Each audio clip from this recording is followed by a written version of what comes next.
और आप सभी का एक बार फिर से आपके अपने चैनल पे स्वागत है। आज का हमारे वीडियो का जो टाइटल है वह है समुद्र पार करने की जिंद। इस वीडियो को शुरू करने से पहले अगर आप हमारे चैनल पे नए हो तो प्लीज़ सब्सक्राइब जरूर कर लेना। तो चलिए शुरू करते हैं आज का वीडियो।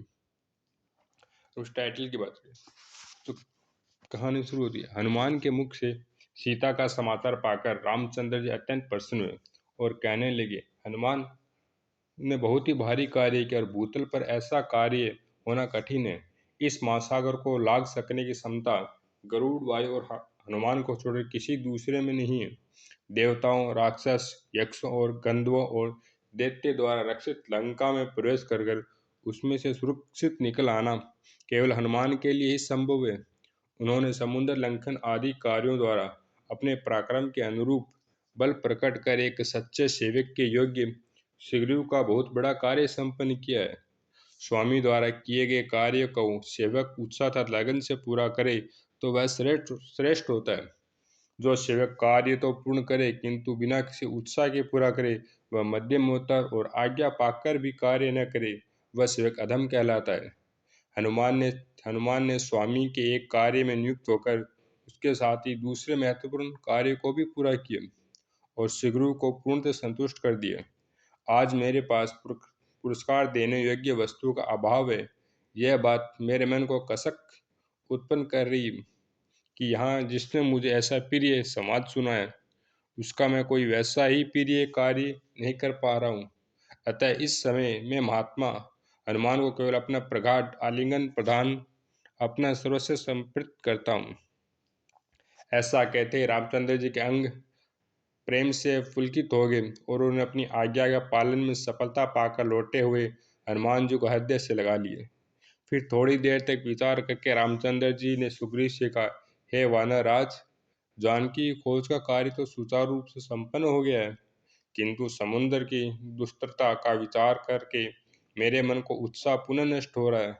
महान जलराशि से परिपूर्ण समुद्र को पार करना अत्यंत कठिन है। ये कार्य कैसा हो पाएगा? राम की इस प्रकार चिंतित देखकर सुग्रीव ने कहा, हे वीरवर, आप दूसरे साधारण मनुष्य की बात की क्यों चिंता कर रहे हो? जैसे पुरुष सौहार्द को त्याग देता है उसी प्रकार आप भी इस संताप को त्याग दे। जब सीता जी का पता लग गया है तो मुझे आपको दुख और चिंता का कोई कारण नहीं दिखाई देता। मेरी वानर सेना की वीरता और पराक्रम के सामने ये समुद्र बाधा बनकर खड़ा नहीं रह सकता। हम समुद्र पर पुल बनाकर उसे पार करेंगे। परिश्रम और उद्योग से कौन सा कार्य सिद्ध नहीं हो सकता। हम कायरों की बात समुद्र को बाधा मानकर निराश होकर नहीं बैठना चाहिए। सुग्रीव के उत्साहपूर्ण शब्दों से संतुष्ट होकर राघव हनुमान बोले, हे वीरवर हनुमान, कपिराज सुग्रीव की पुल बनाने की योजना से मैं सहमत हूँ। यह कार्य शीघ्र आरंभ हो जाए, ऐसी व्यवस्था सूर्य कर ही देंगे। इस बीच तुम मुझे रावण की सेना और उसकी शक्ति, युद्ध कौशल, दुर्ग और आदि के विषय में जानकारी दो। मुझे विश्वास है कि तुमने इन सारी बातों का अवश्य विस्तार पूर्वक अध्ययन किया होगा। तुम्हारी विशेषण क्षमता पर मुझे पूर्ण विश्वास है।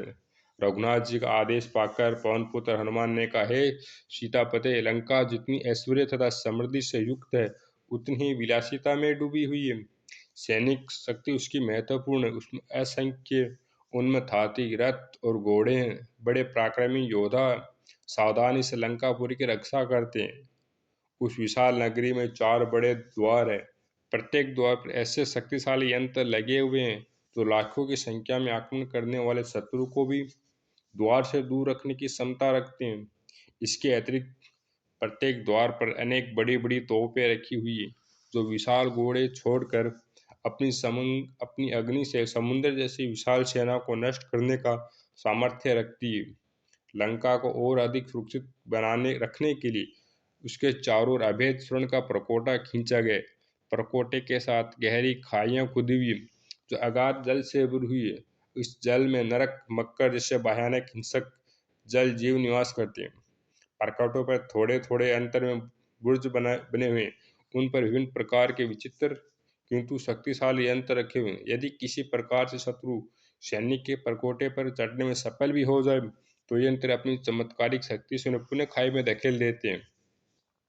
लंका के पूरे द्वार पर 10 सशस्त्र पराक्रमी योद्धा तलवार लिए सब सतर्कतापूर्वक पहरा देते हैं। दक्षिण द्वार पर 1 लाख युद्ध अस्त्र शत्रु से सज्जित होकर सदैव अपनी मुद्रा में खड़े रहते। उत्तर और पश्चिम द्वार पर भी ऐसी ही व्यवस्था है।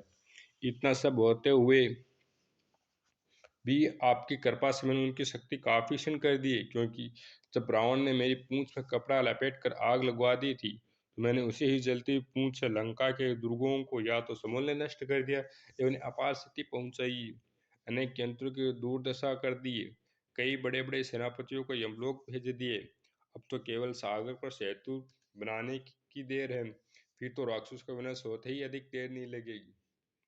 तो धन्यवाद दोस्तों, ये कैसी लगी ये आपकी स्टोरी? अगर आपको स्टोरी बढ़िया लगी है, वीडियो अच्छा लगा, तो प्लीज़ सब्सक्राइब जरूर कर दीजिए।